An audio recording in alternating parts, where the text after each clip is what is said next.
મહાશિવરાત્રિનો તહેવાર હિન્દુઓનો પવિત્ર તહેવાર માનવામાં આવે છે. જો તમે આ દિવસે કેટલીક ખાસ બાબતોનું ધ્યાન રાખશો તો તમારા જીવનમાં હંમેશા સુખ અને સમૃદ્ધિ બની રહેશે. હિન્દુ ધર્મમાં મહાશિવરાત્રિનો તહેવાર ખૂબ જ ભક્તિભાવ સાથે ઉજવવામાં આવે છે. આ દિવસે ભક્તો ભગવાન શિવની સંપૂર્ણ ભક્તિ સાથે પૂજા કરે છે અને મહાશિવરાત્રિને ભગવાન શિવની પૂજા માટે સમર્પિત હિન્દુ ધર્મના મુખ્ય તહેવારોમાંનો એક માનવામાં આવે છે.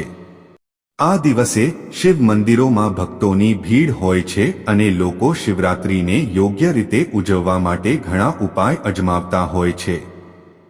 જો તમે પણ આ દિવસે ભગવાન શિવના અપાર આશીર્વાદ મેળવવા માંગો છો તો તમને આ દિવસે કેટલાક કાર્યો ટાળવાની સલાહ આપવામાં આવે છે. શિવરાત્રિના દિવસે જ્યોતિષ શાસ્ત્રમાં તમને કેટલીક ખાસ વસ્તુઓ કરવાની પણ સલાહ આપવામાં આવે છે. મહાશિવરાત્રિ પર શું ન કરવું? જ્યોતિષ શાસ્ત્ર અનુસાર તમને મહાશિવરાત્રિના દિવસે કેટલીક પ્રવૃત્તિઓ ટાળવાની સલાહ આપવામાં આવે છે. એવું માનવામાં આવે છે કે જો તમે આ દિવસે કેટલીક ભૂલો કરો છો તો તમને પૂજાનું પૂર્ણ ફળ નથી મળતું. ચાલો જાણીએ આ દિવસે તમારે શું ન કરવું જોઈએ.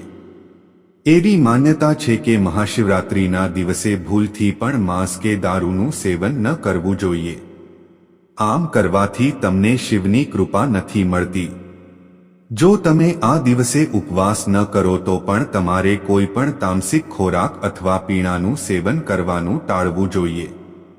કોઈ પણ ગરીબ વ્યક્તિને હેરાન કરશો નહીં એવું માનવામાં આવે છે કે જો તમે મહાશિવરાત્રિના દિવસે કોઈ ગરીબ વ્યક્તિને પરેશાન કરો છો શિવરાત્રિના દિવસે ધન પ્રાપ્તિના ઉપાયો તો તમને પૂજાનું ફળ મળતું નથી અને ભગવાન શિવ ક્રોધિત થઈ શકે છે.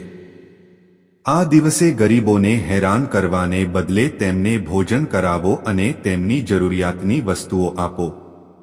તેના દ્વારા શિવની કૃપા મેળવી શકાય છે.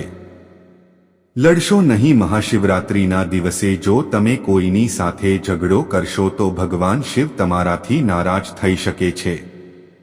આ દિવસે ઘરના તમામ વડીલોનું સન્માન કરો અને તેમની સાથે અપશબ્દોનો ઉપયોગ ન કરો. જો તમે આમ કરશો તો તમને નુકસાન થઈ શકે છે. આવા વાસણમાંથી પાણી ન ચઢાવો. શિવ પૂજા દરમિયાન લોકો કોઈ પણ વાસણમાંથી શિવલિંગને જળ ચઢાવે છે, પરંતુ ભૂલથી પણ તમારે લોખંડના વાસણમાંથી જળ ચઢાવવું જોઈએ નહીં. આ દિવસે જળ અર્પણ કરવા માટે તાંબાના વાસણનો જ ઉપયોગ કરો. જો તમે ઘરમાં સમૃદ્ધિ ઈચ્છતા હોવ તો આ દિવસે ઉપવાસ કરો અને જો શક્ય હોય તો કોઈ પણ સ્વરૂપમાં મીઠાનું સેવન ન કરો. કોઈ પણ શિવ મંદિરમાં જઈને શિવલિંગને જળ ચઢાવો.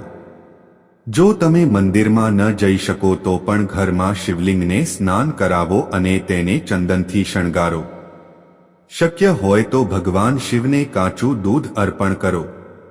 ભગવાન શિવની કથા સાંભળો, મંત્રોનો જાપ કરો અને શિવ પાર્વતીનું ધ્યાન કરો. જો તમે આ દિવસે ઘરમાં રુદ્રાભિષેકનું આયોજન કરો છો તો પણ તે ઘરની સમૃદ્ધિ માટે શુભ માનવામાં આવે છે. આ દિવસે મોટા ભાગના શિવ મંદિરોમાં આખી રાત પ્રાર્થના કરવામાં આવે છે.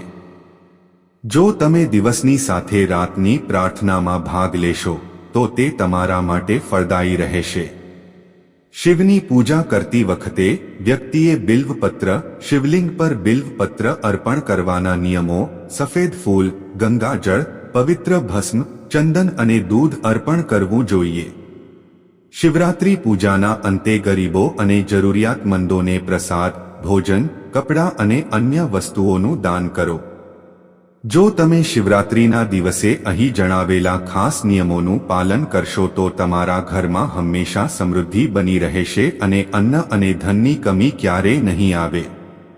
જો તમને આ વાર્તા પસંદ આવી હોય તો તેને ફેસબુક પર શેર કરો અને લાઇક કરો. આવા જ વધુ લેખો વાંચવા માટે હરજિંદગી સાથે જોડાયેલા રહો. કૃપા કરીને તમારા વિચારો અમને કોમેન્ટ બોક્સમાં મોકલો.